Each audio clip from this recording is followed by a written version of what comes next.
Good evening, friends, and welcome to yet another awesome session of Mindful Living. We truly appreciate your taking out the time and joining us on this long weekend. Your taking out time to join us today is a clear demonstration of your intention to take your life to the next level. All sessions of Mindful Living are guaranteed to improve your quality of life. My yoga teacher used to say that there are two factors which determine the quality of life. He used to say, Pehla sukh nirogi kaya, duja sukh ghar mein ho maya. It is very important to have good health and also wealth to enjoy all the good things in life. Our sessions in the month of April are dedicated to taking charge of our health. They are dedicated to celebrating WHO's World Health Day, which fell on 7th of April. It is high time we take charge of investing in our own health and taking care of it because it impacts everyone around us. And it is in this context that we have organized the session today on moving into the heart of healing and wholeness by Dr. Nupur Agarwal. Almost all the diseases have a base in the mind.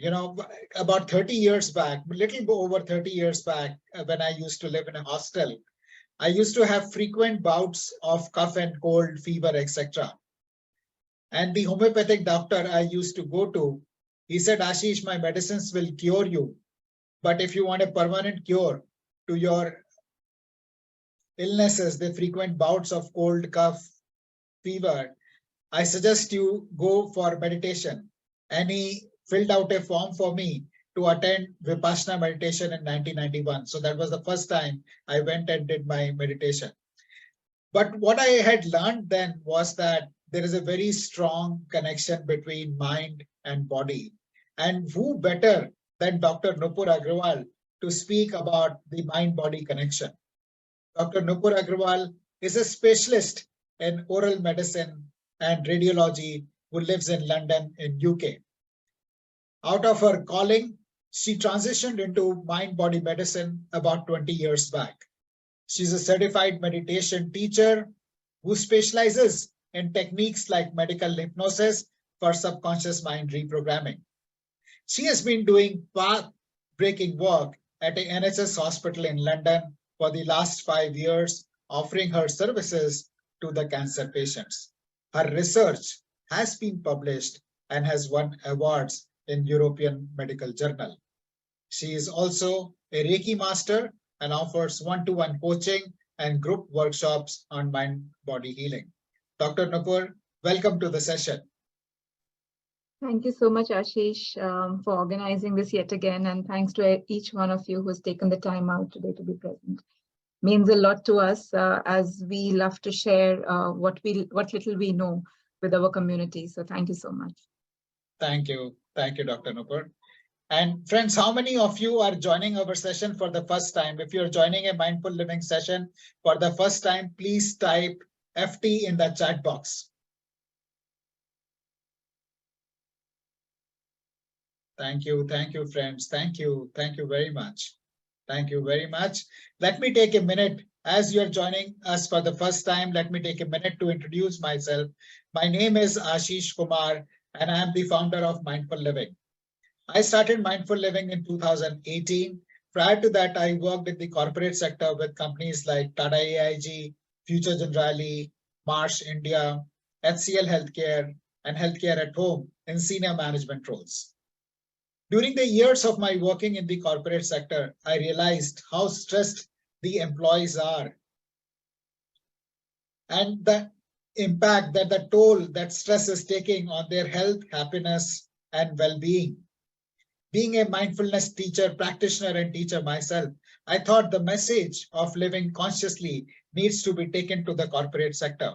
And I set a mission to help 1 million working professionals lead healthier, happier, and wealthier lives. Over the last 5 years, we have conducted over 300 sessions for over 50 leading corporates in India, which include companies like Aditya Birla Group, Tata Group, IBM, EXL, Kotak Life, SDFC Life, Airbnb, Signify, Schneider, and many more. The session today is being organized as a part of Mindful Living Community Initiative. The community initiative started in 2020 during the first lockdown, when few of my friends reached out to me and asked me to conduct mindfulness session for them to help them deal with the stress and anxiety that the first lockdown was causing. So over a weekend in April, I conducted a session for my friends. The word spread, one thing led to the other, and today we have become a vibrant community of over 3,000 people who connect regularly to practice, learn, share about living consciously. We conduct these sessions every weekend, which are complimentary for people to attend. If you would like to be a part of this community, please click on the link that we are sharing in the chat and join us. Rather than me talk about this community, I would like to invite Shruti Maheshwari, who's the founder of Happiness Gurukul and also a member of Mindful Living Community, to share about her experiences of being a part of the community. Hello, everyone. Very good evening. Thank you, Ashish, for giving me this opportunity to speak to all the community members. I'm the founder of Happiness Gurukul. This is a venture I started recently out of my passion for mental health and physical fitness. I conduct a lot of workshops on breath work, sleep, and mental health. There is a study of Harvard that says that in order to have a fulfilled life, one should have 4 pillars in life, out of which the first pillar talks about belongingness. So I think belonging to Mindful Living community and being a part of this beautiful community of members has given me a platform to fulfill 2 S in my life. One is to become a student for life, and one is to also become a speaker. So heartfelt thanks to Ashish, and I'm very fortunate that I got introduced to Ashish over an year back. And since then, I think my growth has been tremendous. We can read many self-help books. We can go through a lot of motivational videos, but nothing can beat the power of the community where everyone has the same goal. Everyone has the same life's motto to grow in life in terms of, as I say, physical, mental, and emotional health. The tagline of Mindful Living says it all: to become healthier, happier, and wealthier. I don't know what I would be doing in my own venture without the support of this community. So I think this speaks volume of what I have gained. I urge and invite everyone to join this community and gain a lot in life. My heartfelt gratitude to Ashish and the entire team. Thanks for having me here. Thank you. Thank you, Shruti, for sharing your experiences of being in the Mindful Living community.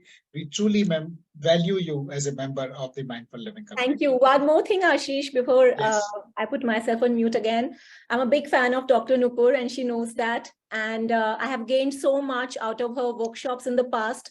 I fondly remember the chakra healing workshop, also the mind body medicine workshop that she conducted. I'm still using all those learnings in my life. And I think that has also impacted the quality of the workshops that I do now. So my heart is full of gratitude for the learnings I've got from Dr. Nupur. Thank you so much. Thank you. Thank you, dear. Thank you so much for your kind words. Thank you. Thank you, Shruti. And friends, just this 2 housekeeping rules before I hand over the stage to Dr. Nupur. Please use the reactions button to show your appreciation of whatever Dr. Nupur is sharing. You can clap, show thumbs up, show heart, and request you to keep your cameras on so that we know it's much better for the speaker to interact with the audience which he or she can see rather than looking at the blank tiles and talking. So please keep your cameras on and use the reactions button. The session, the total duration of the session is about 90 minutes. And the last 30 minutes, we will open it up for question, answer, and discussion. So over to you on that note, Dr. Nupur. Thank you, Ashish. Thank you so much. It's a lovely group that we all have gathered here today. So thank you all of you for your time. And I think we're all in different time zones. I am now. Happy morning, Nupurji. Thank you so much, sir. Happy morning to you as well. And yes, this is not the first time that I am on Mindful Living platform, but every time I'm here, I am with the same gratitude, appreciation, and passion, because Ashish and mine hearts are very aligned, because our fundamental work is on spreading the awareness and spreading the message. And we bring together our collective energies to do so, because he comes from a world of finance and management, and I come from the world of medicine. And beautifully we converge together. And it wouldn't have been possible if all of you wouldn't have been there. Some of you are new members to the community, some of you are old, but each one of you is very valued. So thank you so much for being here. And as you might know, that we have recordings of these sessions. So if you can't attend it fully, I hope though you can, because we'll be sharing some good resources towards the end. And you may want to share this talk with your loved ones who may not be right now present.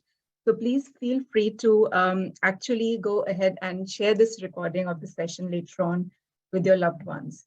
Because I'm sure the more we can spread the message, the more people we can help.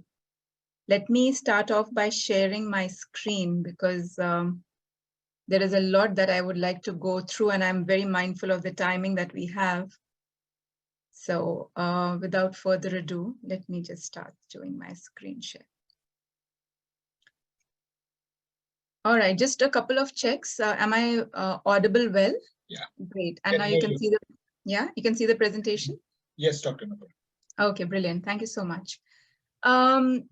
This presentation and this conversation is meant to be very interactive. So there'll be points where we will be taking your questions. And I don't promise to take all of them during the presentation. So we will be halting towards the end and towards the fag end of the session today. So if you have questions, please hold on and stay back. And Ashish and I will promise to not disappear till we have answered each and every question today. So just need a little bit of your patience. There is a hands icon which you can raise your hand. And sometimes I may not take you up immediately, but as I said, we will definitely be we'll look forward to your questions, because that's the whole intention. The intention is not for this to be a one-way thing. It is for you to understand, question, and also integrate in your life all that I'll be sharing today. So the topic that I decided, we have done a lot of mind-body medicine work, but like with every workshop, with every month, with every interaction, I keep also evolving, and my scope also keeps increasing. So I thought that, why don't we call this something which is more heart-centered? Because as a society, as the way the world is right now, we tend to be more head-centered. We are so caught up in our thoughts, thinking, that we forget that we have the rest of our body that we can relate to. It's like literally, I jokingly say that suppose you're an owner of a multi-story building, but you decide to just hang on the terrace and no other floors. That's exactly what we do, because we are always in our mind, and rarely are we ever in our heart or the rest of the body. So the intention is to journey into that space today, because our heart speaks a lot. Believe it or not, research is telling us that now. So my intention today is to speak less and let the research speak more, because some of us can be quite proof-oriented. What is the proof of what you're saying? How do we trust? So don't trust my word. My intention is just to present to you what the researchers are telling us, what the scientific community is telling us, because I now realize that science is catching up with spirituality, which is amazing. We have heard these things from our ancestors. Our ancestors have told us so much about healing, about the power of native medicine, the power of intention. But somehow we have always kind of heard it, but not really paid good heed to it. So my intention today is to bridge that gap to some extent. So on that note, I welcome you all, and I would like to ask you what motivated you to join us today? Because I believe you must have read the flyer, you might have heard the video, which I apologize was posted slightly late because I had other engagements at work, but I hope you have seen all of that. And you might have your own reasons. So feel free to write in the chat what motivated you to join us. Because for us, our intention is to talk about the physical body, but also about the emotional body, also about our stresses. So I would love to hear from you all. What is it that motivated you to join us? And curiosity is also very good, but it'd be lovely to hear some of your answers. Pain, okay. And pain can be both physical and emotional. And let's not berate the emotional pain. Sometimes we say that emotional pain is not that important. Okay, my belief in connection with heart and healing. Okay, you believe in the concept. Very interested. Okay, better version of life. Okay, learning techniques to help people in need. Interesting.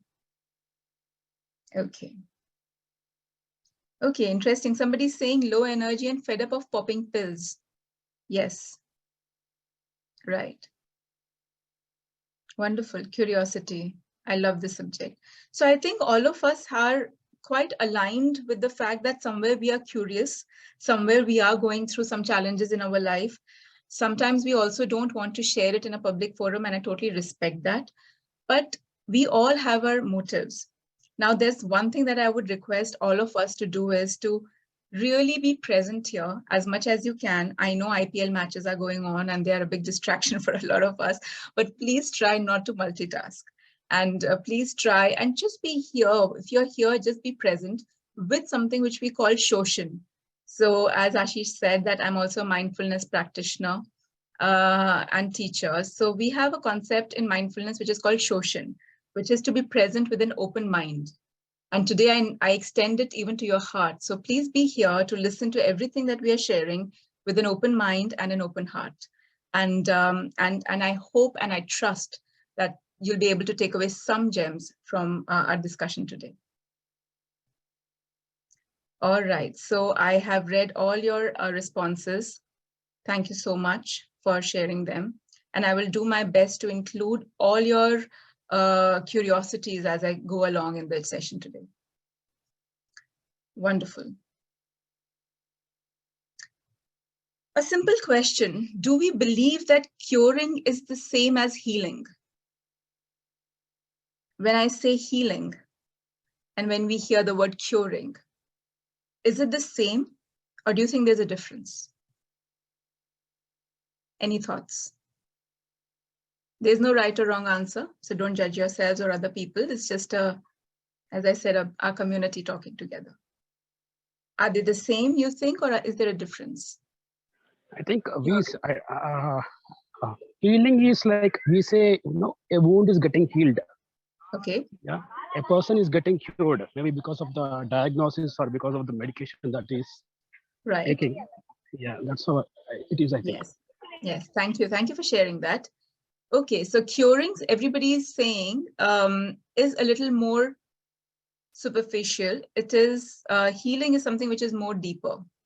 Okay. I guess curing is all about you're trying to banish some kind of a physical illness, whereas healing could be something which is more of repairing and, sort of strengthening your mind and spirit. Interesting. Very good. Yeah, absolutely. So first of all, for a lot of us, we may have never added all of your answers. Thank you for sharing them. As I said, there's nothing wrong or right. Also curing, as somebody has said here, Vibha has shared, maybe short term. It could also be a little more on the surface. And healing is long term. And it's also something, she introduced a word called root cause.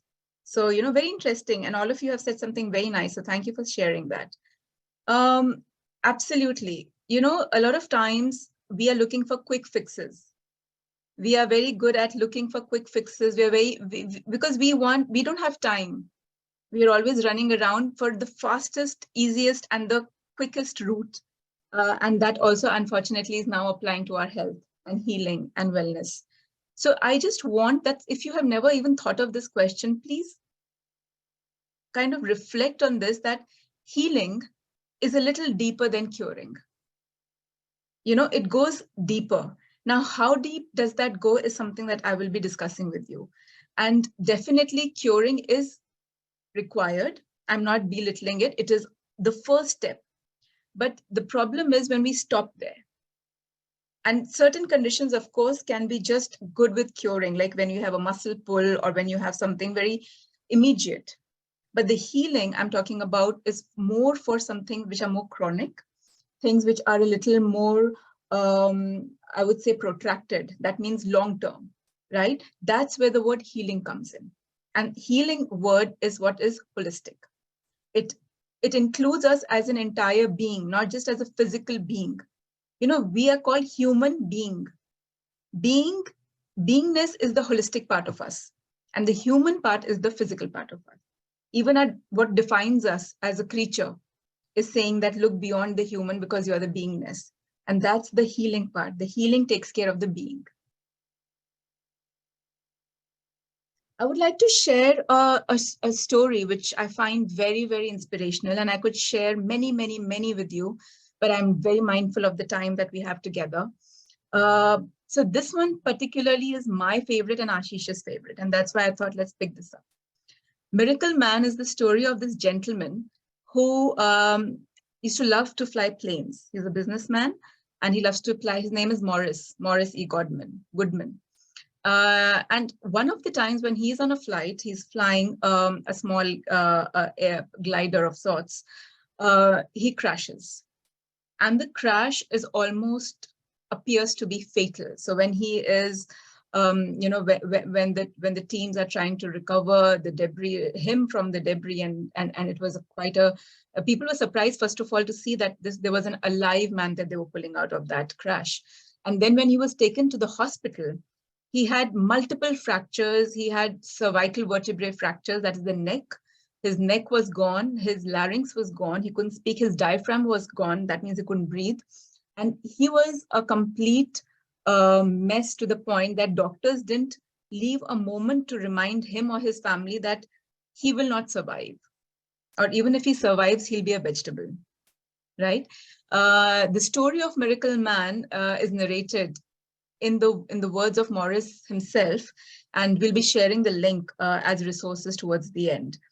But just to make you understand what am I talking about today. So that's why this Morris's story has a lot of impact on that.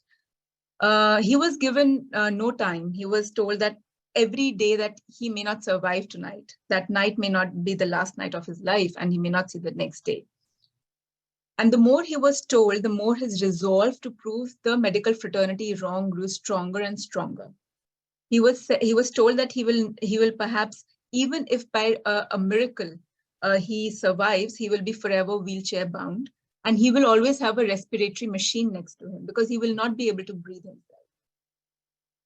And this man promises himself that no, I'm going to walk out of this door of this hospital in 6 months' time. And he defies all odds. And he actually walks out of the hospital in 6 months' time. And he comes back to, and he had told the nurse, tell the consultant that I'm actually going to come back, walk into his room, and I'm going to shake his hand and say, thank you, doctor. And at this point, this man had no speech, no ability to swallow, no ability to move his hands, forget walking. And he actually lives up to his promise. In 6 months' time, he's able to do everything which the doctors, the nursing staff had actually deemed as impossible. And this is the power of the mind, the emotions, the belief, the resolve that we are going to be talking about. That if one man can do it, why can't we all do it? And what is it that this man did? Or what is it that, say, Dr. Joe Dispenza did? Because Dr. Joe Dispenza is another person who had the most fatal accident. And he was bound to be on wheelchair for the rest of his life. And now he's creating webinars and workshops all over the world. So there are many stories like that. But what interests me the most is, what is it about a particular human being that they can orchestrate, they can create a healing for themselves while so many of us are not able to. And that's why please look up this. And if you stay back till the end, you will obviously be sharing the resource of this. Listen to it when you're not distracted, and you'll be amazed at what all powerful words the Morris has to tell us to influence our own wellness and health. So what is the vital piece in our wellness? You could have the best access to the doctors, to the surgeons. You could have the best medical facility. You could have the best healthcare staff, because believe me, healthcare staff does more work, if not, equal than doctors and surgeons. You may have the most amazing network of friends and family. But what is that missing piece? Anybody can say, what is that missing piece in your life that is needed for a healing, not a curing? What is it that, in your eyes, what do you think that is? Is that the willpower, determination? Okay. Willpower, belief, conviction, connection to the higher self. Okay. Trust. Is it faith? Yes, it is all of the above. It is all of the above. But the most important missing piece in the puzzle, my friends, is you. Because you did not figure in this list. Your doctor figured, your surgeon figured, your healthcare staff figured, your family figured, your friends figured. Where are you here? So you are that missing piece that is the only person who can influence your healing. And I'm not saying that just because it sounds good or fancy or flamboyant. I'm saying that because I've seen it and I've also lived it. I have had the privilege of meeting many individuals, and I'm very mindful to not label them just as patients. They're human beings, and they have said that, unless I take the power back in my hands, nobody can influence. Nobody, not the bestest of teams in the world. It's something that occurred to me is that a lot of times what I was noticing is that the way we take our cars for servicing in a service center, sometimes that's the way we take our bodies to the service center, and the service center changes. It's the hospital, not the garage or not the mechanic. We have that attitude that somebody outside of me will fix me. Somebody outside of me will heal me. We outsource it. And when the person in that white coat is compassionate and kind, we are lucky, we are blessed, we have a chance. But if they are ruthless, if they have no time, but they might be amazing at their job, you know how many patients a doctor needs to see, a surgeon or a nurse needs to see. They may not be able to give you that time, that compassion, that love that you sometimes need the most. You feel dejected, you feel abandoned, you feel no hope. So where is the power? The power is extroverted. You are giving away your power. But the biggest missing piece is you. So always please be mindful that how am I helping myself to heal? How am I helping my wellness? And I'm not just talking about chronic health challenges, though we have so many of these chronic health issues. I'm also talking about emotional issues. I'm also talking about mental issues, right? We can all influence ourselves. And that's my intention, to empower through this conversation that I've had the privilege to have with you all. How can we do that? How can we empower our own selves? And one of the most powerful ways of that is through mind-body connection. To understand that there is a science, which is mind-body medicine. And I love to add another dimension to it. It is mind, body, and energy medicine. What is this mind-body medicine telling us? What is this this new space, which actually isn't really new? It's existed from the time we have existed.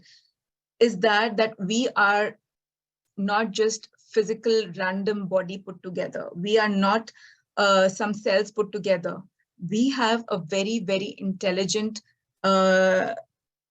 force that is running through our body. There is a vital life force energy that creates us, that takes care of us, that heals us. And that is what is impacting our thoughts, beliefs, and emotions, and vice versa. Our thoughts, our emotions, our life histories, our stories, our perceptions is influencing this life force energy. And this is what is actually causing disharmony, leading to dis-ease. I know there are environmental toxins out there. I know there is a lot of pollutants there. I know there is a lot of things that you may say, unhealthy eating, unhealthy working without having a good life balance is causing. All of that is, I absolutely agree with all that. But this is the fundamental, because all of that is impacting your emotions, your thoughts, your beliefs, your perceptions, and your interpretations of your life events, and impacting your body rhythm, that life force energy, that intelligence, right? See, it's almost, if you look at your own self, your heart is beating on its own. Your breath is breathing on its own. When we go to bed, we wake up. Not all of us are fortunate, some of us don't, but those of us who have woken up today have woken up with our hearts beating throughout the night and our breaths working throughout the night. We don't do it. There is this intelligence in the body that does it. And more, this mind-body medicine is recognizing that this intelligence is not in isolation. This intelligence is in harmony with the universal intelligence. With that universal intelligence that's causing the planets to move around, the galaxies to exist. There is an intelligence, there is an energy, there is a field, there is a force, just like gravitational force, which we can't deny, but we are also part of the same. In fact, there's a very beautiful saying, and this comes from a quantum physicist, that we are made of star material. We are made of the same material that the stars are made of. So there is no difference between us and the universe. And this is what mind-body medicine is telling us. The connection, you and I are connected. In fact, there is oneness. We are one. But sometimes we just feel that these are concepts. But now the research that's coming up is telling us no. They are validating what we have always been told by our ancestors, that we are energy. We are actually a force and a field of energy. And the good news is that this field of energy is now recorded by science. We have instruments that are now recording the power of our hearts. Our hearts, my friends, is one of the most powerful organs that generates a magnetic field around our body. And it's not just a magnetic field, it is the electromagnetic field that is being generated by our hearts, and that's what surrounds us. In a lot of healing traditions, they call it the aura, right? But now science is validating this, that no, we have an electromagnetic field all around us. And that, though they have said it's right now, it's the heart that they have recorded, but now we know in energy medicine that every organ has an energy signature, whether it's liver, whether it's kidneys, whether it is bones, soft tissues, hard tissues, even the blood, you know, everything has a signature, energy signature. And that's why this is something we know intuitively. When we walk into a hospital or a morgue or a crematorium, don't you feel there is so much denseness there? There's so much heaviness in that field of energy. But when you walk into a temple, when you walk into a beautiful garden, when you walk into a nature, the vibration is very different. And so what is that? That is the force of the nature, but also the collective human energy field, the collective unconscious energy field that is being created in those spaces. Sometimes we just say that I don't vibe with that individual. Something about them really puts me off. I don't feel comfortable with this person. And sometimes with certain people, you feel that no matter what mood I am, I just need to be with this person and I just feel amazingly uplifted. So that is what we have always through our sixth sense intuited. But now we know that this energy field actually exists. So there's an institute called the Heart Math Institute, which is doing path-breaking research in the US. And it has also centers now in some parts of the world, including UK. And now they're telling us that the heart's magnetic field is one of the strongest field that is produced by the human body. And it envelops each and every cell. And it goes beyond the body and it is around in the space around us, exactly like this diagram is telling us. This is the toroidal field of energy that we all have around us. and it is a carrier of information. This is a very important thing that we all need to understand, that our energy field carries information.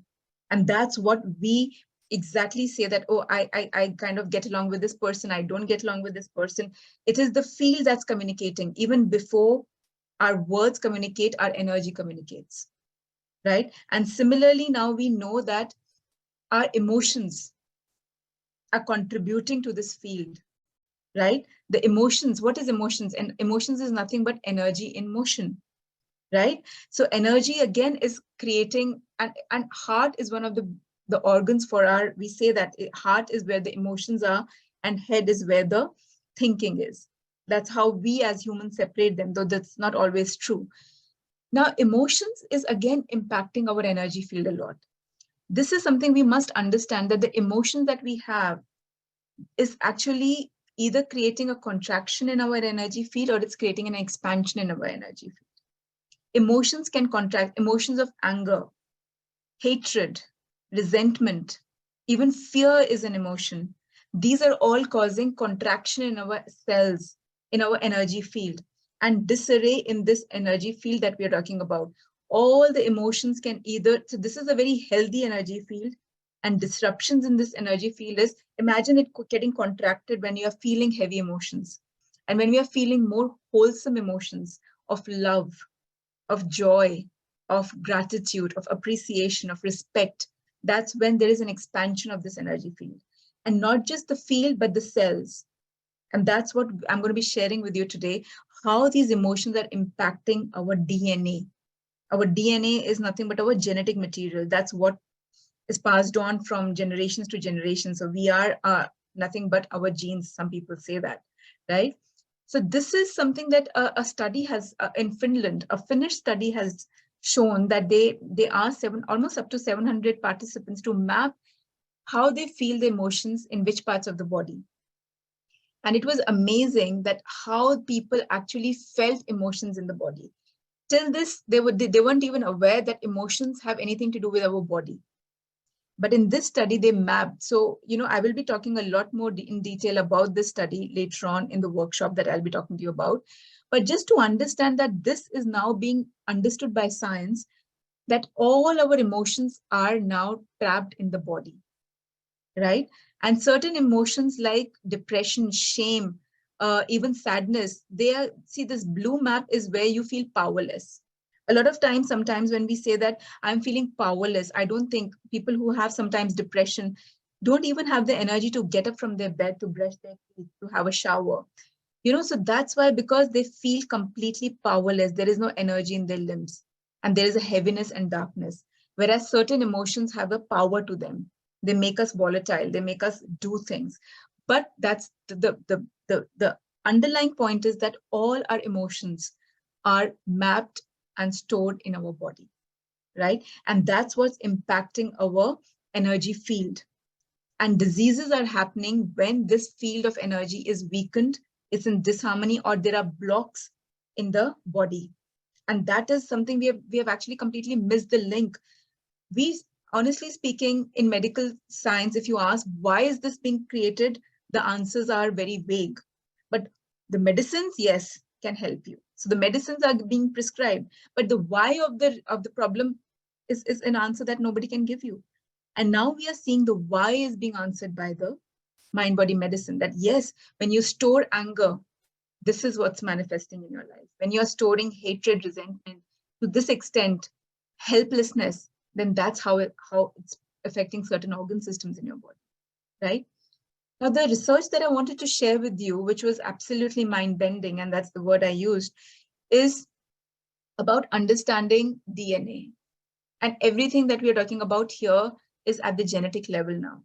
That is the power of our emotions, right? So the first experiment that was done was talking about photons. Now, photons is nothing but the quantum particles of light. Like we have electrons, we have protons, and I'm sure all of us know a little bit of science. These are subatomic particles, right? And photons are also those particles which the universe is made of. It's almost the subatomic particle of light. Light is nothing but photons, right? So in the first experiment, which the scientists talked about, and it is in the Journal of Nanobiology, and these are very, very prestigious peer-reviewed journals. What they, I'm going to try my very best to explain these experiments in very layman terms. What happened in the first experiment was that they created a vacuum, a tube where there was vacuum.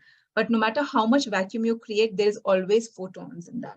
Because photons is what your air is made of. We can't separate them fully from even a vacuum flask. And they put a segment of DNA.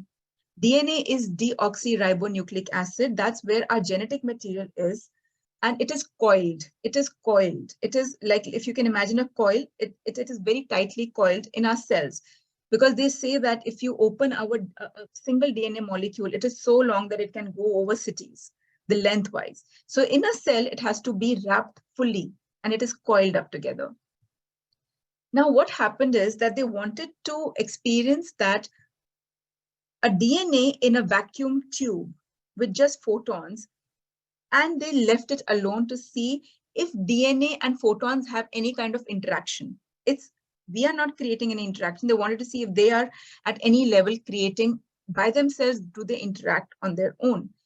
And it was amazing for them to notice that the particles of light aligned with the DNA. DNA is a double helical structure. So it's almost like two coils which are wrapped around each other. I'll be sharing the link of this study as well, so you can actually see it for yourself, all the 3 studies. And they were amazed to see that the light particles aligned and they almost became the DNA. So the light and the DNA were intertwined with each other. And we as humans have nothing to do here. This is complete interaction between 2 molecules of life, of nature. So what they actually said that the light was described as behaving surprisingly and counterintuitively, because physicists didn't expect this to happen. And they, in their words, say that we are forced to accept the possibility that there is a new field of energy which is being excited by the DNA, right? And this is huge because, first of all, for them to say there is a field of energy itself is huge. Till now, they didn't even believe that there's a field of energy. And now they're saying that our DNA, our existential matter is impacting this field of energy. That means we all can impact this field of energy. And the second experiment was to take this even further. What they noticed was that they isolated the DNA again, and they put it in a laboratory setting, and obviously in certain laboratory where they had it in a flask, perhaps, or in a tube. But this was now kept in a room. And this DNA was kept in a room where individuals who are trained in feeling deep love and appreciation were asked to sit, almost like monks or teachers of high spiritual caliber who can feel deep love and generate deep love. And when this DNA molecule was kept in a room where people who are having high level of love, appreciation, and gratitude, what they started noticing was that this DNA started to change its shape. As I said, it is tightly coiled, it's tightly bound. What they started to notice was that the DNA started to uncoil. Just by the power of elevated emotion, the DNA started to almost uncoil, and it became like almost like a sheet, uncoiled sheet, plain sheet. And this happens when DNA needs to replicate or reproduce. How do we grow from infancy to where we are today? Is because our cells reproduce. Our cells, the word is replicating, right? And the information for every cell in the body to reproduce is in the DNA, right?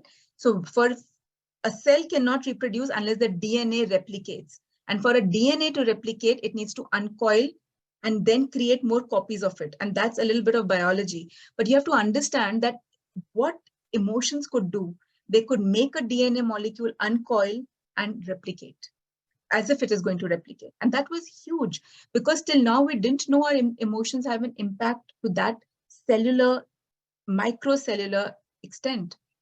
And what they also noticed in the same experiment was the counter is also true, unfortunately. When there was exposure to negative emotions, so-called negative emotions like anger, resentment, hatred. And again, what they noticed was the DNA further, the coil became even tighter. That means the DNA was just responding to the intensity of our emotion. And if a DNA is contracting and becoming even tighter, that means it will never express. For us to have any molecules in our body, whether they are repair molecules, whether they are healing molecules, immunomodulation for our immunity, all the biomarkers are produced only when DNA gives the signal. But if the DNA constricts and becomes in a tight knot, it will not express any molecules, whether it's for immunity, whether it is for our longevity, or whether it is for our repair, our health, our healing, for chronic health diseases. And that's what they noticed, that the DNA was immediately responding to these emotions. And that's exactly what they said in this very prestigious scientific journal of exploration. They said that human emotion produces effects which defy laws of conventional physics. And they were gobsmacked that how is this happening? And these laws of physics is what we were operating from till now. And if you go back to this equation, human DNA affects matter and human emotions affect DNA. And if you are a bit of a mathematician and if you put these two statements together, that means what is influencing matter? It is emotions. Emotions are influencing matter. That is the equation that comes out of these experiments, that our emotions have the ability to influence our health, in fact, I would say even our wealth, and it has the ability to influence the matter around us, right? So these are the mind-bending experiments that started to make us think differently and started to create this whole stream of mind-body medicine. Now, the third experiment is also very, very interesting. I'm not going to go into the details because it's a little more technical.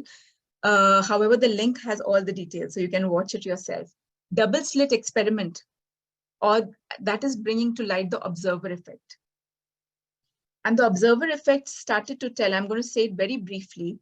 They did a highly controlled experiment, as this slide is revealing, how a beam of electrons is being affected by the act of observation, right? And the experiment revealed that the greater the amount of watching, the greater the observer's influence on what actually takes place. Now, this experiment is, again, I'm leaving for you to discover on your own, but this is a very powerful experiment that is telling us that there is a very powerful observer effect. And this is exactly what our spiritual teachers have told us, that when you are, whatever in your life you focus on multiplies. Wherever your energy is, that grows. So if your energy is going to be on how difficult your health challenges, how difficult your life situation is, or how difficult your boss or your partner is, then that's what is going to grow. And that is a direct translation of observer effect on our body. And I have been using that a lot in my work with cancer patients, because when they start to observe their tumors or their cancers as something that is hostile, as something that is a problem, as an enemy, versus seeing their own tumors and cancers as something that needs to be loved, to be spoken to, and to be understood, why is it here, and lovingly be released.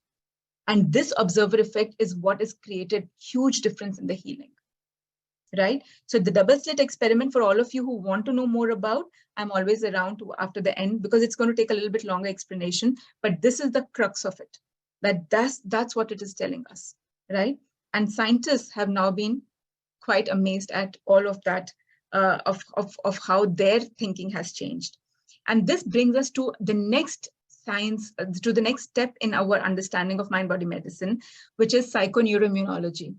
Psychoneuroimmunology is telling us that our thoughts, our emotions are creating a cascade of biochemical changes in the body, and those biochemical changes are responsible for our diseases. And at the same time, those biochemicals can be influenced to harmonize, heal, and repair us and tissues. It's a very, very vast study, but that's what is these experiments telling us, that see what you're thinking. You know, if you go to a chemist shop, you have a huge array of chemical compounds, right? Which we pop as pills. But you'll be amazed that your own body, our own bodies are creating all those compounds. Because unless you have receptors for those medicines will not work for you, right? So you have to understand that your own body is one of the biggest biochemical factory, and that is what you can influence. Whether we talk about stress hormones, creating our cardiovascular challenges, or we talk about oxytocin, the love hormone, or the endorphins when we exercise that are being released, all of them have an impact. Epigenetics. Epigenetics is a study that is even above genetics, above genes. It is literally translates into above genes. And it is telling us if you're fearing that something is running in your family, if your grandparents have got that, if your parents have got that, sometimes certain conditions skip a generation, and you are very worried that you will get it, then epigenetics is telling us you are not a victim of your genes. There is so much that you can do to influence the switching on or off of your genes, right? I'm not going to too many details, but I want you to be aware that this is the paradigm of healing now. The old paradigm exists, works. Yes, you can go to a doctor. Yes, you can go to your surgeon. Yes, you can take the medicines. I'm not saying anybody needs to stop them, but please now start thinking differently about your health, because you have so much power to influence this. Neuroplasticity. Earlier, we were made to believe, even when I was a student, that our nerve cells after a certain point don't grow. We don't create new neural connections. Our nerve tissue is like our height. After 18, it doesn't grow. But now we are knowing that no, our neural pathways are constantly changing. That's neuroplasticity. And what influences those changes is our thoughts, our moods, our emotions, our beliefs. If you believe that this is your death sentence, your health issue, it will create the neural pathways and it will create those chemicals which will create that your reality. Versus you, like our beautiful miracle man, believing, no, I can influence the change. And your neural pathways will be created accordingly. And that's what will be released in the body as biochemicals.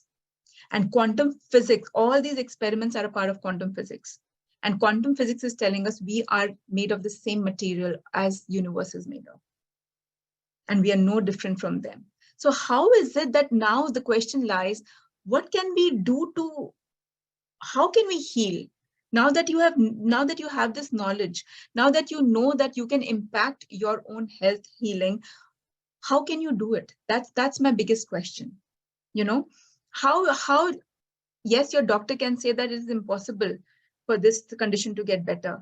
Now the power lies in your hands. Do you believe your doctor? Or are you ready to challenge them and say that, okay, I listen to you, but you know what? I'm sorry, I don't agree with you. I choose to believe differently.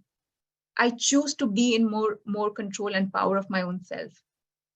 You know, because as Einstein says, and I love this quote of his, you know, everyone knew it was impossible until a fool came along who didn't know any better and did it. So please think like this, you know, we are so conditioned to believe that this can heal, this can't heal, this can get only this much better, and this can only get this much better. I can never achieve this, I can never get better. But all of these are from the old paradigm. All of these thoughts, restrictive thoughts, are from the old paradigm. We now need to step into and create a paradigm shift where we understand that no, I am the boss, I am the healer. The healer does not lie outside of you. You are the healer. Some of the key concepts that I work with and I want to share with you is that your biography becomes your biology. What is biography? It is the stories that you tell yourself. It is the life that you have lived. If you have come from a victim mindset that, you know, nothing works for me or things are very difficult for me, that becomes your biology. If you feel that, no, I am powerless, then that becomes, your cells are always listening. This field of energy that we have seen is always transmitting, and that's the message you will have and the people around you will get from you. Your biography becomes your biology. Personal power is fundamental to health. If you are giving your power away to the people around you, if you're giving your power away to your children, to your boss, to your spouse, or you're giving your power away to your doctors, to your nurses, then that means you are extroverting your fundamental life force energy. You have to take your power back. You have to start changing the way you speak to your body. In fact, some of us, we don't even speak to our body. When was the last time you look at, you talked to your to yourself and said, I trust my body. I know my body is healing. I can speak to my heart. I can speak to my blood. I can speak to my vessels and say that no, my blood pressure can be regulated. Have we ever spoken like that? No, we have not. But that's exactly what the paradigm shift I'm talking about is. You need to start to speak. Tonight, when you're sleeping, I want you to not put up any alarms. Tomorrow is Sunday. And if you don't have a flight to catch, try this out. Just don't put an alarm and tell yourself, tell your body, tell that intelligence, please wake me up at this and this time. And I can promise you this intelligence that is your body, this intelligence that is running your body will wake you up at that time. You have to start to take the power back. Your body should feel that, there is a power and not feel powerless. You alone can heal yourself. And this is something that has been proven to me in my work time and again. And when I was going through a health challenge and I seeked a specialist, because obviously you have to, we all need to see, I'm not saying don't see a specialist. The specialist told me this is something you need to live with. And he gave me a whole prescription of tablets. And I stepped out of that clinic, even more angry than I was before, with myself, with my father, for even thinking of, I come from a family of doctors, for even suggesting that I should see the specialist. And I said, who talks to a patient like this? That this is your life for the rest of your life? I was like, what nonsense. He barely saw me for 2 seconds, and I no offense to any doctors. Yeah, I myself one. But I am from this space now. So I said, you know what, Dad, I am not going to take any of these medicines. Though I don't recommend this, okay? I'm just sharing my experience here. I said, you know what, this problem I can heal. Let me use my own tools. Though I was doing it, but sometimes when you're with your parents, they just want you to consult. And by God's grace, I would still say, and the power of my conviction, it took me 3 months. And I did go back to that specialist and said, you were saying that this is something I have to live with. What do you have to say now? And he was speechless. So you have to understand that everybody is doing their job. The doctors are doing their job. The surgeons are doing, the nurses are doing, they're doing a fabulous job.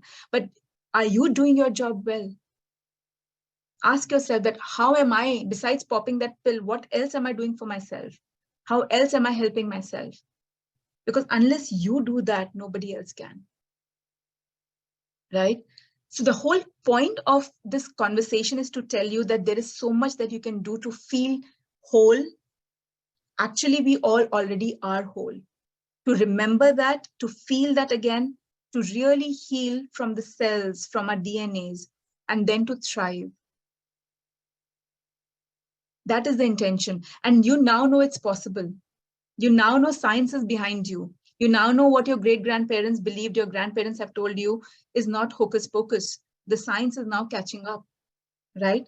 So this is something which I call anatomy of healing, right? It is the anatomy of your spirit. It is the anatomy of healing. And this is exactly what we will be going into a little more deeper in the workshop. A workshop that is being organized in April, towards the middle of April, is going to include all these aspects. And the intention is to help all of us who are going through certain challenges, whether they're emotional challenges, they're mental challenges, chronic health issues, post-traumatic stress disorders, if you've had a trauma in your life, yeah, if you're going through certain emotional and mental breakdowns, you're going through a very nasty separation, or you have gone through abuse growing up, or even as an adult. And abuse doesn't always have to be physical, it could be mental and emotional as well. Or you have a deep fear around illness, around diagnosis, around if you feel that, oh, there is a history of breast cancer in my family and it's only time before I get it because I've been told it's genetic. And if you're feeling powerless, then please, this is a workshop that you need to sign up on. Because all that I've discussed today, though you can be very, very self-sufficient, there is enough and more that you can do on your own. But if you need to be a part of the group, and if you want a little more guidance, a little more hand-holding, then this is something I would really recommend. I would also recommend you watch the YouTube video of our previous conversation, which is called Moving Beyond Fear. In that, I also share many more tools of how you can be helped. Right. So with this and along with this, you will get yourself, you will have a very good healing prescription for yourself. But if you want that, if you feel that at this point in my life, I would need to go a little more deeper, have a little more hand holding and to learn a little more, then please join us for this workshop.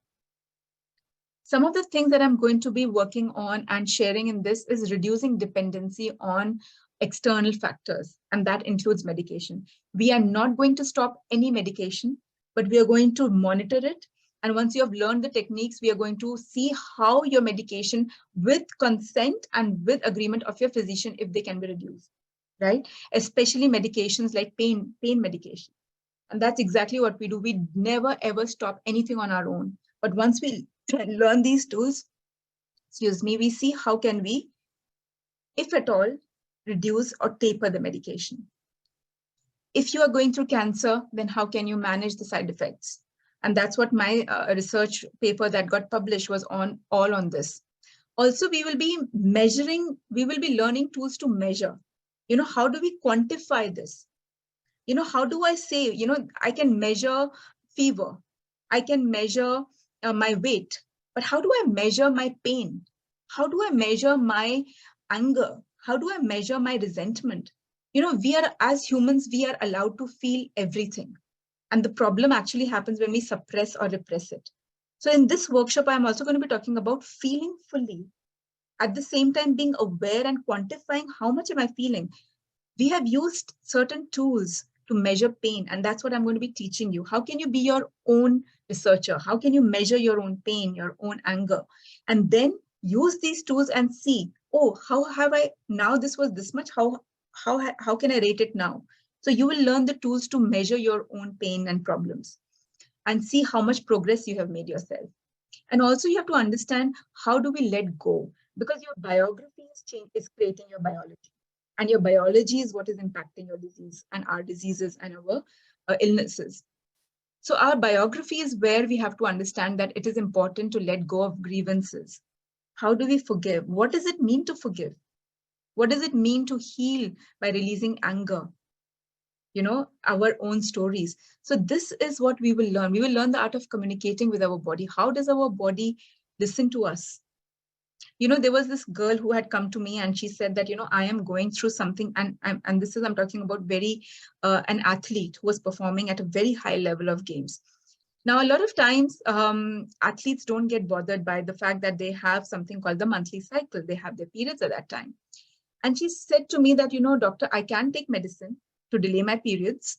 Or sometimes I don't even get bothered by them. I can absolutely do my sport during my monthly cycles. But you know what? I would really, really want to delay it without medication.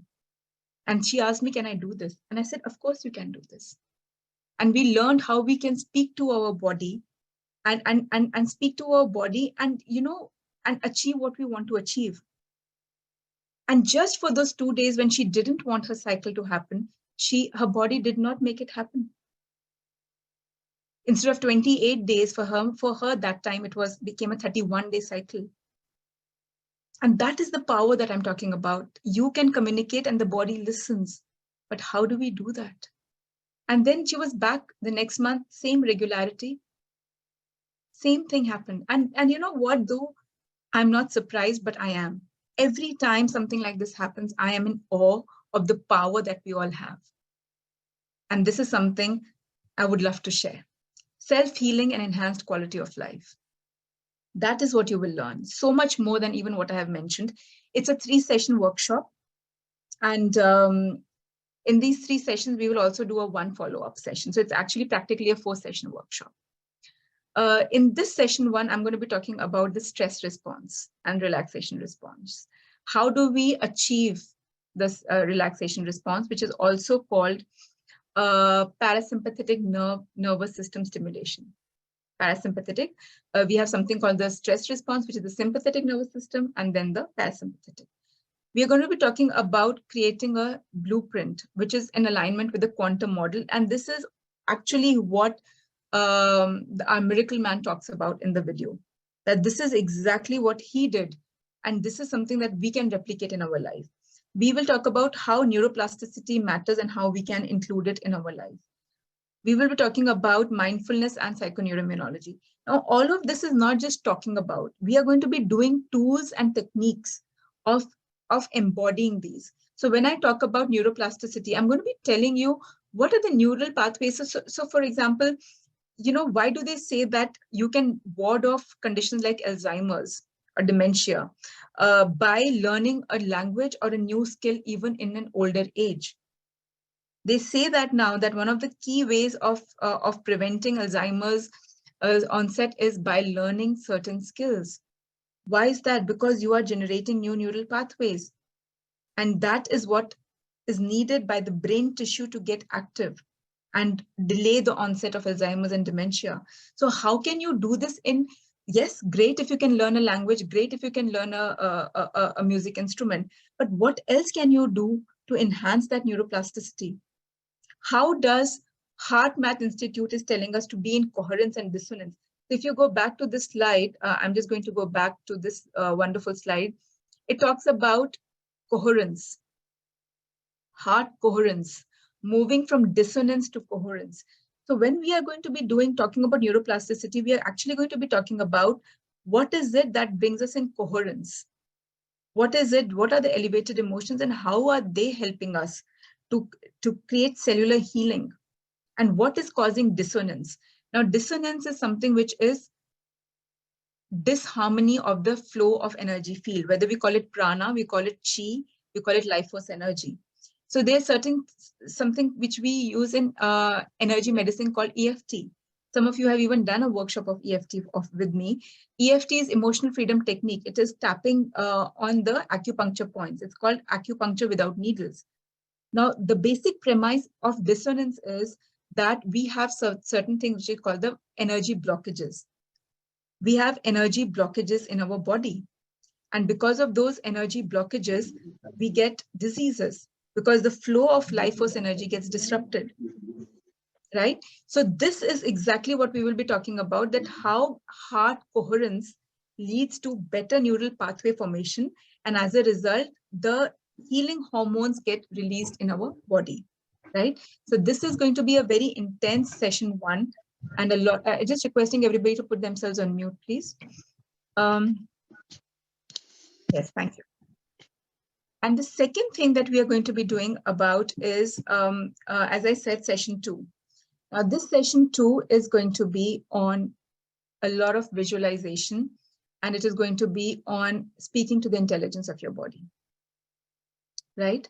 So this is again understanding that a very key research that came out, and I'm just quoting it as it said, that our brains don't know the difference between real and imagined.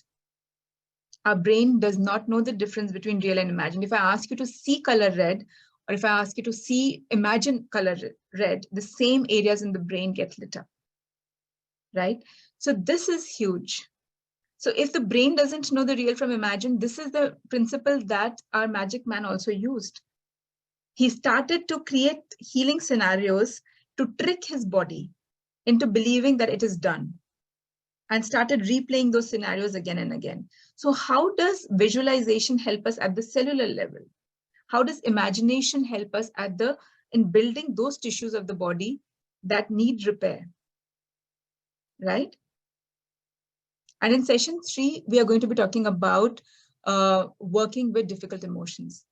Working with difficult emotions, because emotions, as we now understand, are impacting matter, right? So how do we now, a lot of times when we are growing up, we are told to behave properly, to love thy neighbor.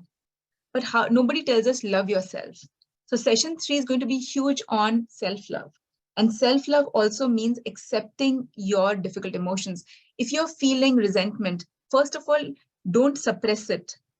Allow it to come up. Yes, I am feeling resentment, but what can I do about this resentment? Yes, instead of saying I'm an angry person, can we say I feel anger? I know I have a problem because I feel anger. It's very important to know what how are you defining yourself? It's very important to know that sometimes we just say that this is who I am.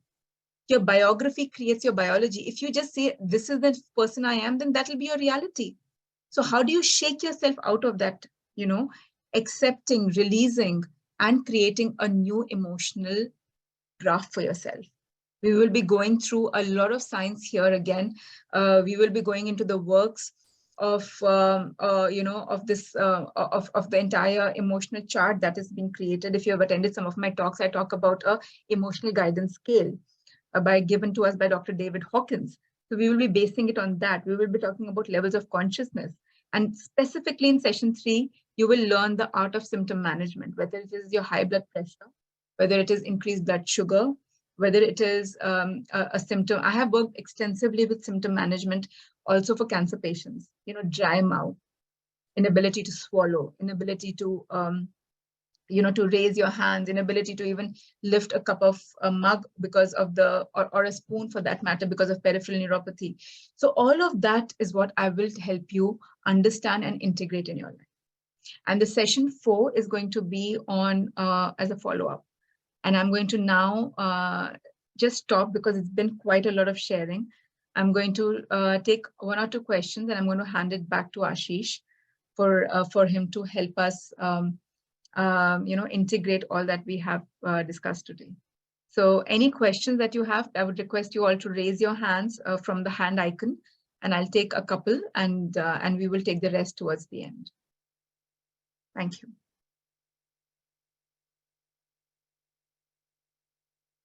Yes, please unmute yourself.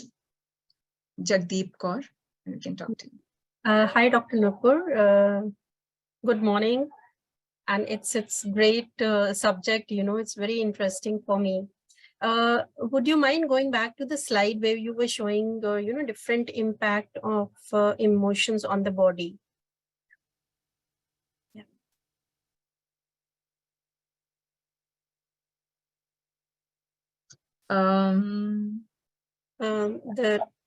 Yeah, 11. Yeah, slide number 11. Yes. Sorry, it just jumped back on its own. Yes. So if you look at the scale which is there on the side of this slide, with starting with -15, which is blue, and then +15. So if you look at anger also, like, we have that yellow color, which is, I would say 15, and we, in happiness, in disgust, in fear. So a lot of bodies are showing that color also. So what does that mean exactly? Yes. So a lot of times, one of the key things here to notice is that so many people felt the emotions in the body, and that's the same places where they felt it. So that was the whole context of the study. Now, if you talk about anger or happiness, anger, they say, is better than feeling of helplessness when we talk about the emotional guidance scale, because sometimes anger makes us do things. Though the motivation is wrong, but still it is action oriented. So that's why it has the same vibration, because it is action oriented. Sometimes we say, oh, why are you working with so much anger? There is so much anger in that in the work, right? So, but it is action oriented. But when you come to -15, it is absolutely lifeless. It is absolutely no energy. And that's what people, a lot of times when you have depression, you have literally no energy to even brush your teeth, right? So that's the scale that, yes, this is the scale, this is the emotions. And of course, it's a very in-depth study. It is actually freely available online. So you can also read it up. If I can share the link in one of the talks, I've actually shared the link, but I'll look it up. If I can, I will. But that's the point, anger makes you do. It makes you go and do things. That's why it has the same energy rather than being helpless or powerless. That's the okay. Yeah, I understand. I think we do sometimes impossible things also in anger. I mean, exactly. Picking up a big heavy load and throwing away kind of things, which we in normal state don't do that. Yeah, thank you so much for this clarification. Thanks a lot. I love your talks. I mean, I've been following up all the lectures which you have given, right? Thank you so much, ma'am. Thank you. Let's go to Lakshmi, and then I will hand it back to Ashish. Other questions we will take later. Lakshmi, would you like to speak, please? Yeah, good morning, ma'am. Good I morning. would just like to understand one thing that you said we always have to speak positively to our body, saying that, I mean, any emotion we have to feel that positiveness within ourselves. Lakshmi, can So I suppose just say request I you feel the to, leg pain. Lakshmi, I can't hear you very well. So maybe just put your camera off. Maybe your bandwidth will get better and we can hear you better. Yes, please. We'll have to start from the beginning. Ma'am, I was just thinking, like you always said that we have to, help talk positively to our body.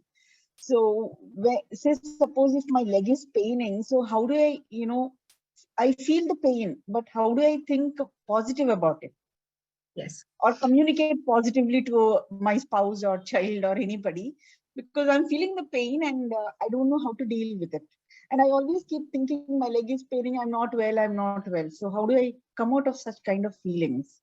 Yeah. So positive speech is more an outcome of a neuroplastic pathway. It won't happen all of a sudden. It is a learned behavior. But what we do when we have pain, the first thing is that we suppress it.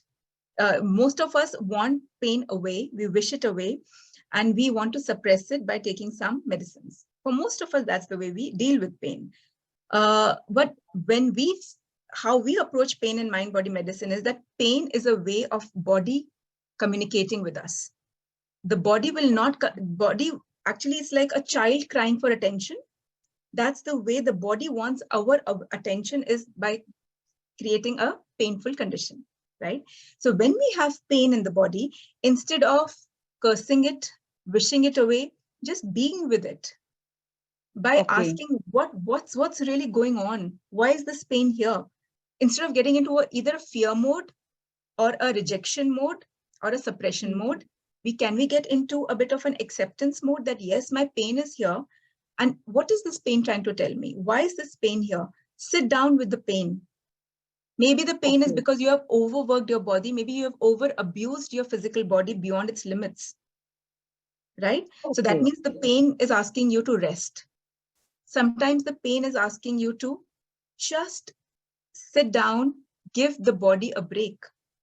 Sometimes the pain is asking you that the body needs your love and attention. So you can speak to your body and actually ask, what does it need? What does this knee of mine need today? What does it need? Yeah, and give it what it needs.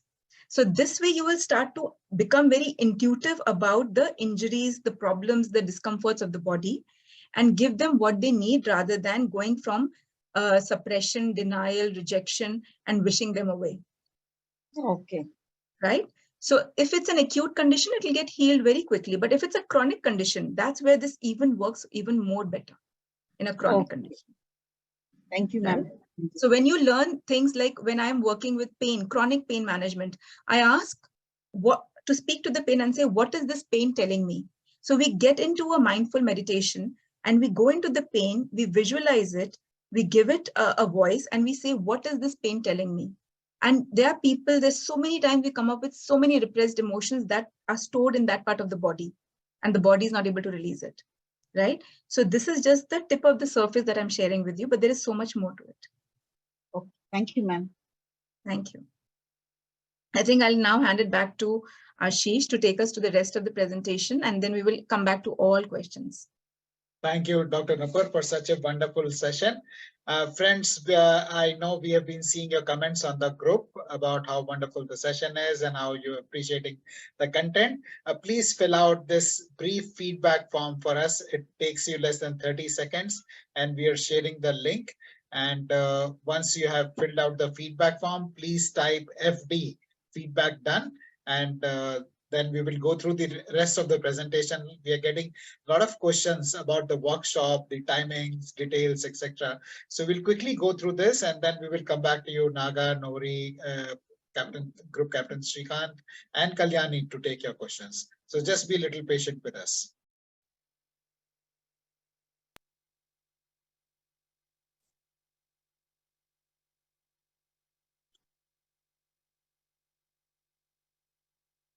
The feedback form has been shared in the chat. Please click on it and fill out the feedback form. And please stay till the end of the session so that we can share with you the resources that Dr. Nupur spoke about.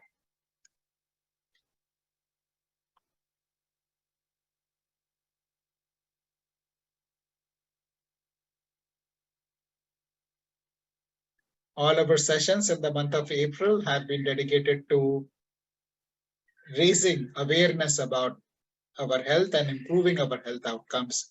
Our next session is about the importance of sleep. So please stay tuned. Also join our community so that you stay updated about the sessions that we do. Friends, it is very important for us to take care of our health, to take charge of our health. Barely knowing about it is not going to help. People say knowledge is power, but I disagree. It is when we take action on the knowledge, we get true power. And that is why we have instituted this workshop where you can learn, you can work on putting into action all the knowledge that Dr. Nupur has shared today. So friends, as we move forward, you have two choices. One, to go back to what you were doing earlier, or to stay on and learn about the workshop and take your life and your health to the next level. It is very important for us to take charge of our health because our health impacts not only us, but also everybody around us. Whether we are at home or at work, our health impacts our ability to discharge our roles and responsibilities. Imagine having a boss or a subordinate who is not healthy. Imagine having a family member who is not healthy and how it impacts our, happiness and, our zeal to live life. Anything less than an optimal state of health truly impacts our ability to enjoy life. Even if we have small pain, nick, cut, fever, it truly impacts us. So it is very important for us to take charge of our health. Are you ready to take charge of your health? Are you ready to take action? If yes, please type Y in the chat box. If you're ready to take action to take your health to the next level. Thank you. Thank you, friends. Thank you. Thank you. Thank you. Then I would like to seek your permission to share about the workshop that Dr. Nupur has put together for you. Very intense, very powerful workshop. If I have your permission to share the details about the workshop, please type P in the chat box. Thank you, friends. Thank you, Naga. Thank you, Vinod. Thank you, everyone. Thank you, Kulmohan. Thank you, Shubhra. Let me move on and share the details about the workshop. It is very important for us to do something different to get different outcomes. What the health we have now is a result of the actions we have taken in the past. If we want different results, we need to take different actions. And that is what workshop is about. So invest in the Alchemy of Healing workshop because Warren Buffett, who is one of the top 10 richest people in the world with more than $100 billion, he says the best investment we can make is investment in our own learning. And, learning about improving our health outcomes is absolutely one of the best and most fulfilling things that one can do. And when it comes to investment, there are two investments that we need. One is investment of time, which a lot of people have been asking me, when are these sessions? What is the duration of these sessions? These are the questions I've been getting directly on the chat, and also of money. So we will be patient with us, friends. We are shortly going to share what investment in time and money is required. And being a corporate management professional myself, I understand that everybody looks for high return on investment, high return on time invested, high return on money invested. So we are very, very conscious that we deliver high return on time invested. There are 3 sessions that we have planned on Sunday, 16th, 23rd, and 30th April, and plus 1 bonus session that Dr. Nupur has talked about. And the idea of the bonus session is to help you embed or put in practice all the learnings so that they stay with you. And the duration of each session is 90 minutes, 4:30 to 6 p.m. on Sundays. And the fees for that is a very reasonable 4,999 rupees. And in case you want to gift a session, single session to somebody, you could do so by paying only 2,499 rupees. Dr. Nupur, as I mentioned earlier, is a very successful coach, and her charges for a single coaching session are £100. But here, because of her love for mindful living community, she's offering for price less than her single coaching session, 1 coaching session and 3 sessions plus bonus session. So total package, including her one-to-one coaching session, is 8,999 rupees, which is a very, very good deal. And no wonder this remains one of the most popular packages which is opted for by people. For you to enroll for the workshop, you can Google Pay or Paytm at the numbers mentioned here. You can take a screenshot of this. And once you have remitted the fees, please type in the chat so that we can welcome you to the program. All these sessions are recorded on Zoom, and this recording is shared with you so that it is available with you at all times. In case you miss any particular session, don't worry, the recording will come back to you. And one of the questions we get often from people is, when is the next workshop? Friends, our calendar for 2023 has been frozen. Many of you are members of Mindful Living Community, and you know that we have an annual calendar, and this workshop does not feature again in 2023. So the time for you, the right time for you is to do now. And I would like to share this very lovely and powerful quote from Ellen, where he says that sometimes there is no next time, no timeout, no second chances, just do it now or it is never. And we assure you of a money back guarantee. So in case at any point of time you feel that this workshop is not working for you or is not the right one for you, 100% money back. So far, we have done over 20 workshops, and there are only 2 people who have come back and claimed a refund, and that too because they could not join the workshop at all because of some change of circumstance at their end. And that is what makes us so confident about the quality of content we have, the quality of speakers that we have, that we are able to offer this money back guarantee to you. So friends, just for your reference, once again, the dates and the time of the session, you may take a screenshot of this, and the fees for your reference. And these are the details where you can Paytm. And the bonus that comes along with this is membership to the Mindful Living Community. Friends, there are many sessions I have attended in my life, but the challenge is you don't get to meet the trainer later. But because Dr. Nupur is a part of this community, you have access to her 365 days, except when she's on a holiday, of course. But the point is you never are separate, you're never away from the trainer. You have access to the trainers all the time. And we have exciting sessions going on every single weekend. So you can stay connected, and you stay connected with your fellow participants also. So it becomes a very good opportunity to meet people, like-minded people. And Shruti mentioned about that. There's a lot of power in being in the community of like-minded people. And we take very few participants, friends, because this is a very intense workshop, and we deliver outcomes. So we work with very few people. For this workshop, we are going to be taking only 15 people. So you have time till, only the first 15 will be taking it. So be quick in taking your decision to join the workshop, sharing these details once again. And thank you, Kalyani, for taking prompt action and for registering the workshop. Thank you. Thank you. Thank you, Ruchi, for sharing that. Thank you, Kalyani. Welcome. Kalyani has also attended many of our past sessions, so she understands the value that we bring. And we also understand some of you may be very keen to benefit from the workshop, but may have financial challenges, in which case you could send us a WhatsApp message.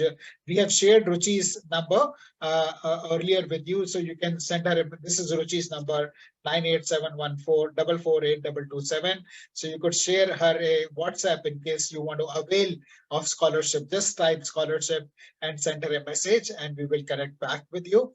And these are some resources that Dr. Nupur spoke about, the video of the Miracle Man, and the other research videos and the sources.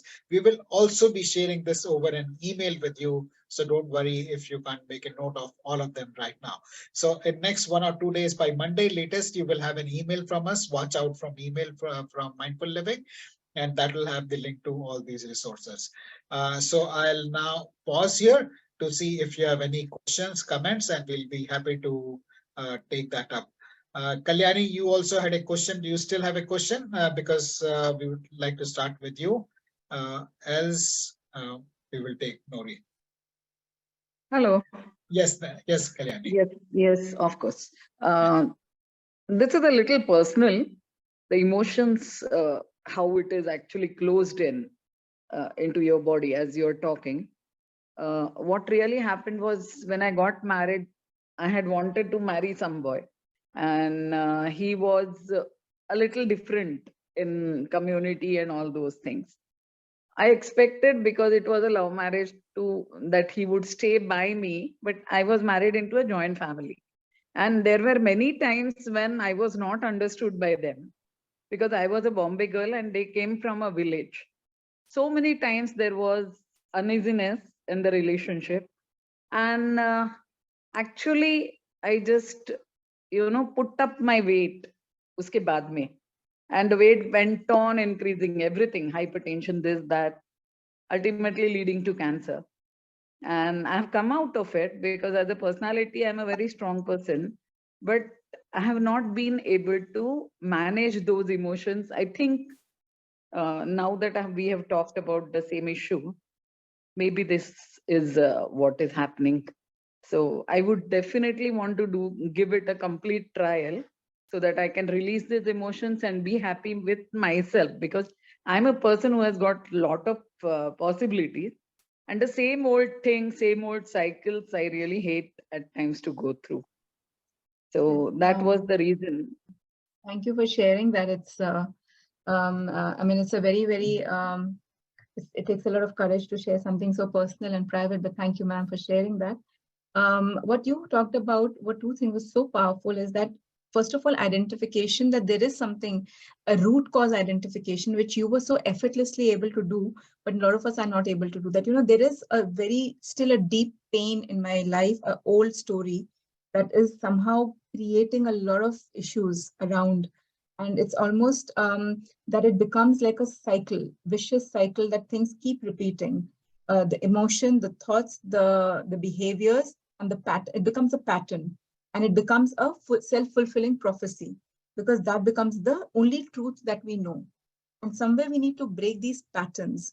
So the session that we are talking about on emotional intelligence is going to be completely on breaking through these patterns, these solidified emotional states that we have lived with, and somehow we feel that we never can let go of. How do we process them? How do we release them? So that's something that I will share. And thank you for the reason why Ashish said we keep a small group is because I will be sharing a questionnaire before we start the workshop, where I will ask people for all their issues. What is it that is bothering them? This is something that comes directly to me. It's not discussed with the rest of the group, because I would like to then cater my sessions so that all of you are included in that. So now that Kalyani ji actually mentioned in the open forum, some people may not want to share something like that openly. So we will, have all of you sharing such issues, because intention is to let go and release these issues. Finally, thank you so much. Really, really respect you for sharing this out aloud. Okay, so who do we go to next? Mr. Nori. Okay. Whoever. I'll leave it to the participants. Nuri ji, please go ahead. Thanks a lot, sir, for giving me this opportunity. Dr. Nupur Madam, it's very wonderful talk. Sir, am I audible?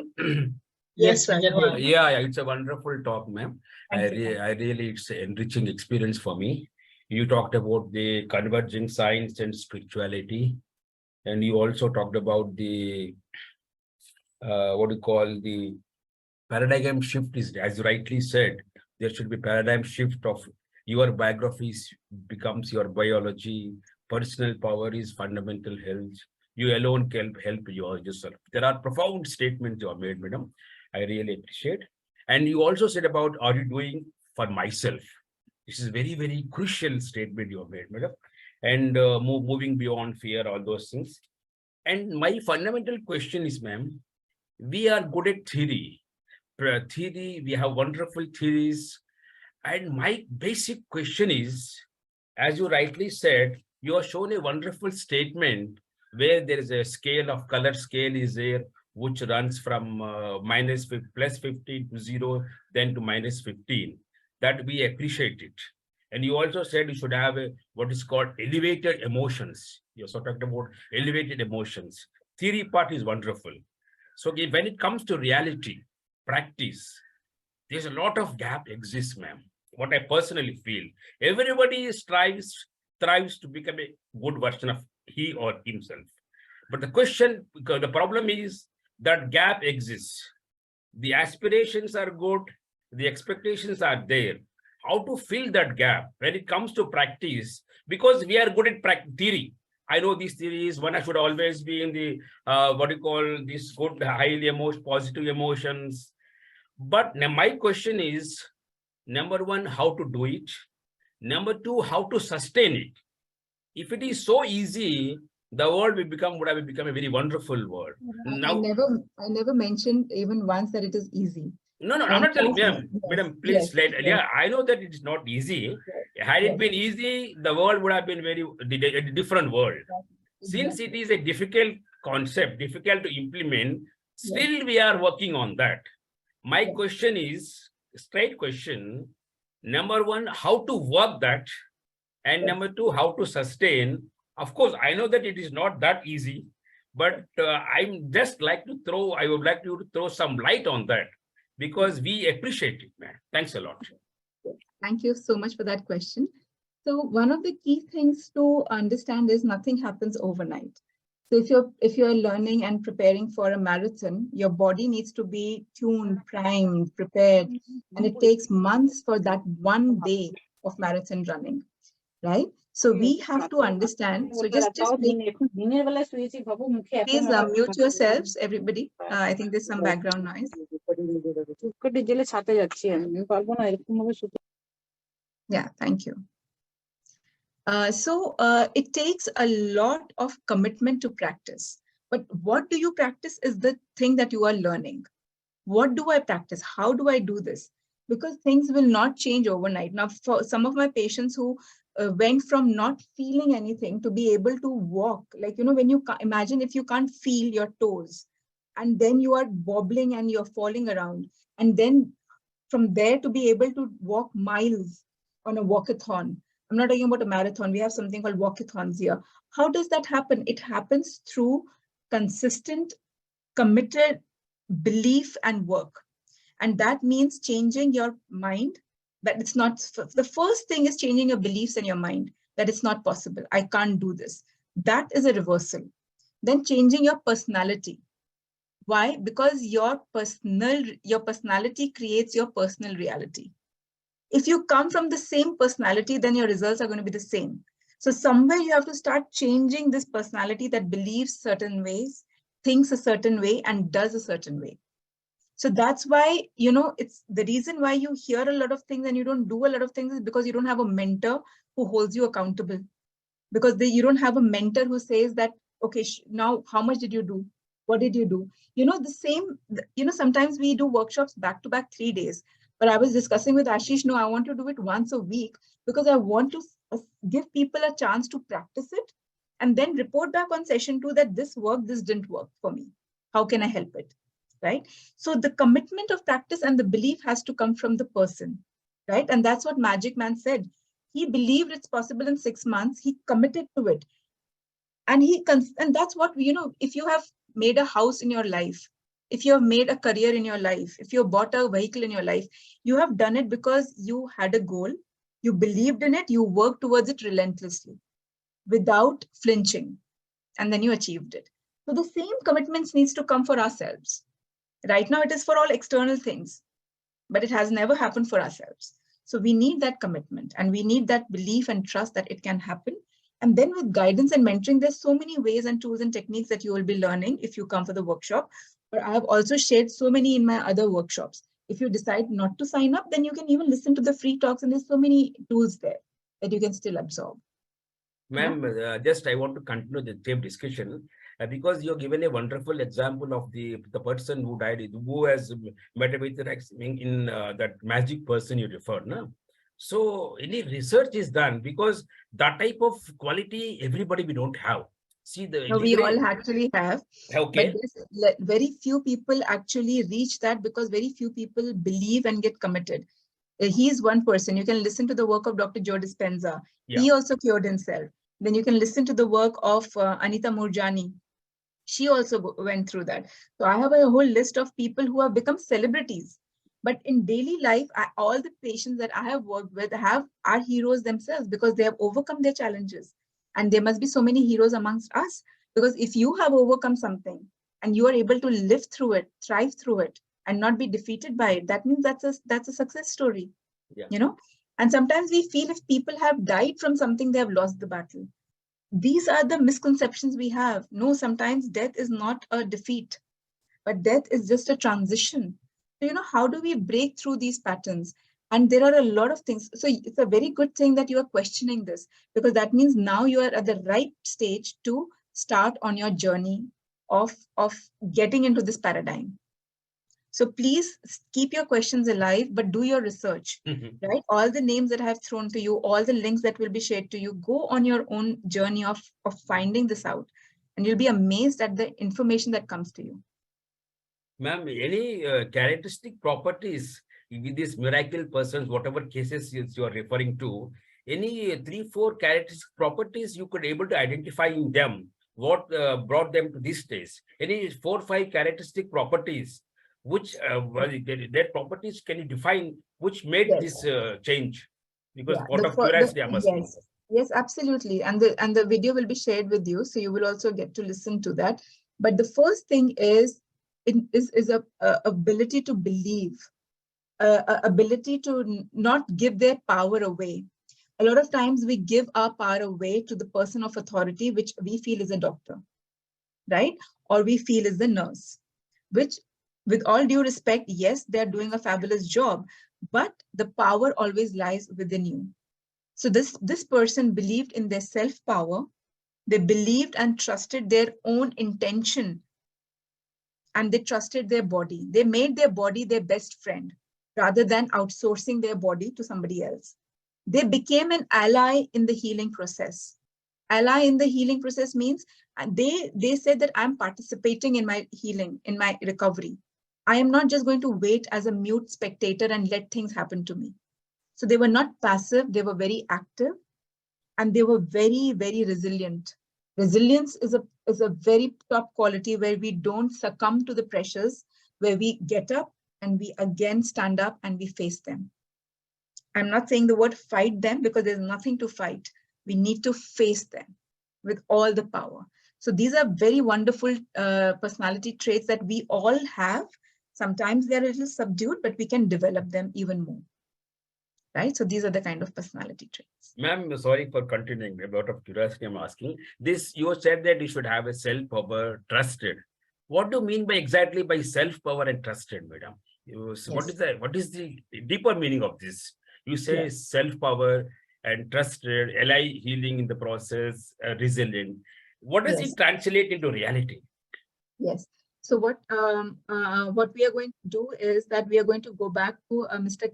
Captain Shrikant Hegde, who was very patiently waiting, and take the rest of your questions later on. Thank you. Yeah, and which I would definitely answer. Thank you. All right, Mr. Hegde, would you like to unmute? Thank you for your patience. Yeah, of course. I still have the patience if you want to go ahead with his questions and answers. Yes, I will definitely pick it up, but we'll come to you first now. Yeah. Firstly, Dr. Nupur, thanks a ton for a wonderful, educative and informative session today. Thank you so much. And thanks to Ashish Kumarji and Ruchiji for reminders. And at the same time, I would like to thank Naveen from 3 and Thrive, from whom I got this information. I'm in the process of, helping the youngsters to better their emotional intelligence, and in all, to be a better human being per se. After my retirement, I have been into emotional intelligence, motivational speeches, and counseling, coaching, mentoring, etc. Today, you have thrown light into lots of such factors in which, through my researches, I couldn't get hold on the correct information. Thanks for you to enlighten me on those areas. One area wherein you also slightly mentioned, still I have a doubt, is the role of brain and the heart. That magnetic field, the energy field that you have reflected through heart. But there are some authorities who said that heart is nothing but a pumping machine which pumps blood into the whole body. Everything has to do with the brain per se. So what does the researchers that you have gone through say specifically about this area? Yeah. And yeah, you may like to throw some light on that. Thank you so much, Mr. Hegre. And it's so lovely to see that one of our participants and a person like you is helping the youth. This is very, very, very important for youth today, because there is so much exposure to all kinds. So your work is, I'm sure, coming very highly needed and at the right time. So thank you first of all for that. Secondly, heart can be considered to be just an organ which pumps, or heart can be, we have to understand that we have old paradigms. And in the old paradigms, there were old beliefs, and there was, so everything when it comes to scientific community is very research based. Earlier, we didn't even know that Earth is going around the sun. Earlier, that was also questioned. So when the new paradigm, and as the consciousness expands, we learn new ways, we understand new researches are coming up. So now what we are understanding is exactly what our forefathers would tell us, that, you pray for somebody and that person would start to get better, right? This is something which is considered to be the most done thing in our, at least in the Indian context. And I'm actually going to say not just Indian, even in the Western world, the power of prayers what has kept our humanity alive, because we have believed that. We didn't have a proof of that, but we have believed that. But now what we are understanding is that because the HeartMath Institute is showing us, and so much research is coming up, that we cannot consider heart to be just a random organ. Actually, our body is not random. It's just not organs. It is intelligence, right? And this heart is now creating the electromagnetic field, which is being recorded. And from that field, it is communicating with the wider field, which is the quantum field, which is the soup that we are all in. We are literally in that soup of energy. And that's how messages get transmitted. It is not a random coincidence that somebody you think of calls you. We think of it, oh, that's a random coincidence. It's not. There is a vibration, there is a frequency, and that is what you get on, and that's what the other person is on, and that's how you kind of telepathically communicate, right? So heart is definitely a very powerful organ of influence. It is a powerful organ of generating this. Now you have the research. So any scientist who's telling you, please give them this research. They are clearly not updated, right? Now we don't need anybody to tell us that this has a power. We now have the very fact that human DNA is uncoiling because of our emotions. What more proof do we want, right? So there is now, it's not a question of if and but, it's now the next question is how. How do we get this science and this knowledge into our real experience, right? How do we start doing that? That's the whole point.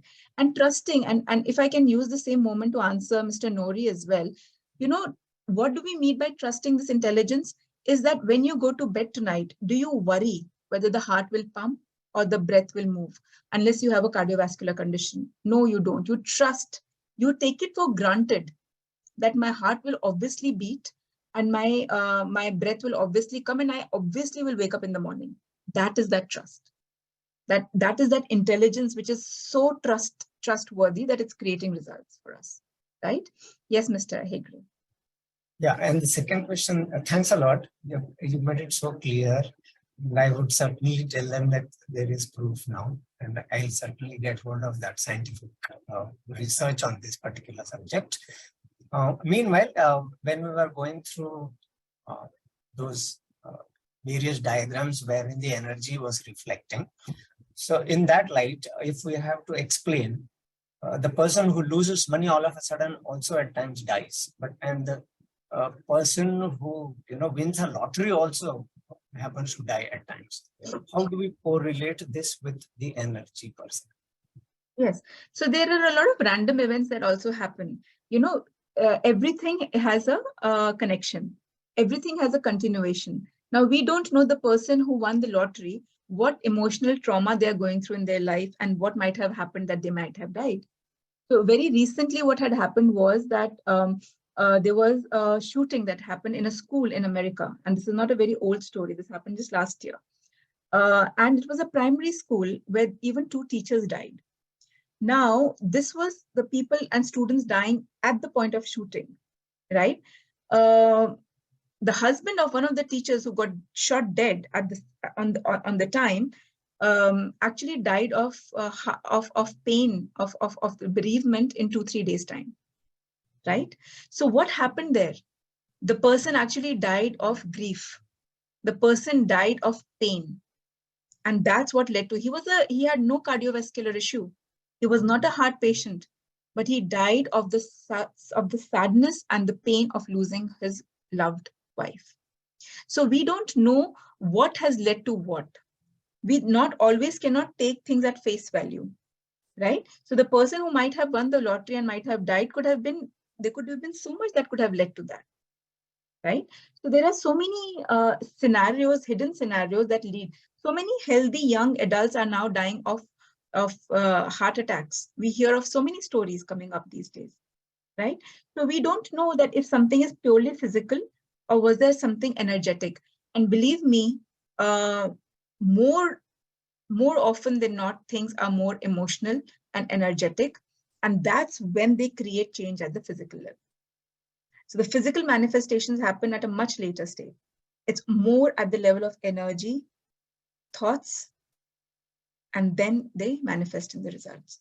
So yes, if you go back and research, you'll find that there could be some very weird correlations. Very true, because so I just want to say a big thank you to Ashish and to each one of you for actually staying back and listening to everything, including the questions and answers. Thank you so much. Thank you, Dr. Nupur, such a wonderful session. And thank you everybody for taking out time and participating in the session today. Thank you also to those who are watching the recording. As the registration for this workshop will be open till next Saturday. So please connect with us. You have Ruchi's numbers. Please connect with us and let us know. Assuming, so the registrations are open till the batch is full.